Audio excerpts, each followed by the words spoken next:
విజయవాడలో అల్లూరి సీతారామరాజు జయంతి వేడుకలు ఘనంగా జరిగాయి.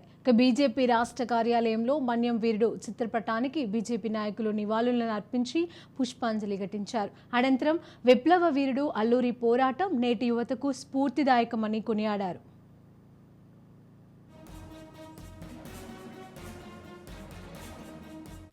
సభ్య సమాజానికి దూరంగా ఉంటున్న గిరిజనుల్లో ఒక చైతన్యాన్ని తీసుకొచ్చి వాళ్ళలో విప్లవాన్ని నింపి స్వతంత్రం కోసం పోరాటం చేసే విధంగా వాళ్ళని సైనికులుగా తీర్చిదిద్దిన తీరు అనితర సాధ్యమైంది.